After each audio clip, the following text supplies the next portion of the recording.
एलपीजीला पर्यायी इंधनाची स्वदेशी तंत्रज्ञानातून निर्मिती करण्याचा प्रयत्न यावेळेस केला गेला आणि यावेळेस पुण्यामध्ये तो यशस्वी झालेला आहे। स्वयंपाकघरातून वाहनांपर्यंत याचा वापर शक्य असल्याचं समजतंय।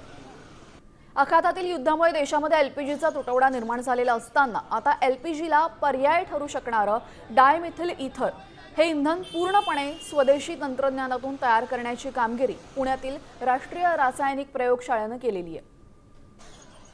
डीएमईच्या रासायनिक प्रक्रियेसाठी आवश्यक संप्रेरक एनसीएलने विकसित केलेला आहे। यावेळेस डीएमईचा इंधन म्हणून स्वतंत्रपणे आणि एलपीजीमध्ये मिश्रण म्हणून वापर शक्य असून प्रायोगिक तत्वावर व्यावसायिकासाठी उत्पादनासाठी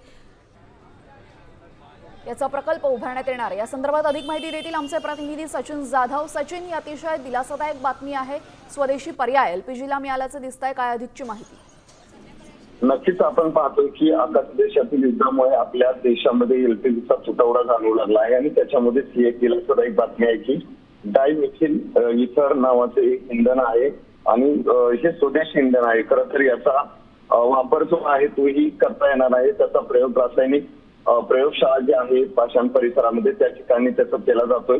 एकूणच आपण पाहिलं तर डीएमएचं हे इंधन आहे स्वतंत्रपणे एलपीजी मध्ये सध्या मिश्रण करून वापर शक्य होत असल्याचं या ठिकाणचे जे संचालक आहेत त्यांचं म्हणणं आहे। त्यामुळं जे आता सध्या आखाती देशातील युद्धामुळे आपल्या देशभर जे इंधन गॅसचा तुटवडा जाणवतो त्याला एक पर्याय म्हणून जो आहे तो हे वापरण्यात येऊ शकतो। त्यामुळे आता याचा वापर पुढे सार्वजनिक ठिकाणी कशा प्रकारे करण्यात येईल या ठिकाणी ते कसं करतील हे पाहावं लागणार आहे। जी जी, धन्यवाद सचिन आपण दिलेल्या सविस्तर माहितीबद्दल। तर आपण पाहतोय एलपीजीला स्वदेशी पर्याय उपलब्ध झालेल्या प्रायोगिक तत्वावर त्याचे नमुने आता घेतले जात आहेत आणि लवकरच याचा वापर होऊ शकतो।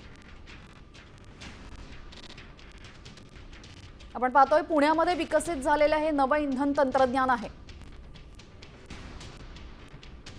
पुण्याच्या एनसीएलने 2004 पासूनच्या संशोधनानंतर डीएमई हे इंधन विकसित केलेलं आहे। इंधन स्वतंत्रपणे एलपीजी मध्ये मिसळून स्वयंपाक होऊ शकतो, वाहनांसाठी सुद्धा वापरता येऊ शकतो। डीएमई हे पारंपरिक एलपीजीच्या तुलनेमध्ये 1.5 पट अधिक ऊर्जा देणारा आहे आणि प्रभावी सुद्धा आहे। पिरंगुटमध्ये दिवसाला जवळपास 250 किलो क्षमतेचा प्रायोगिक व्यावसायिक प्रकल्प यासाठी उभारण्यात आलेला आहे।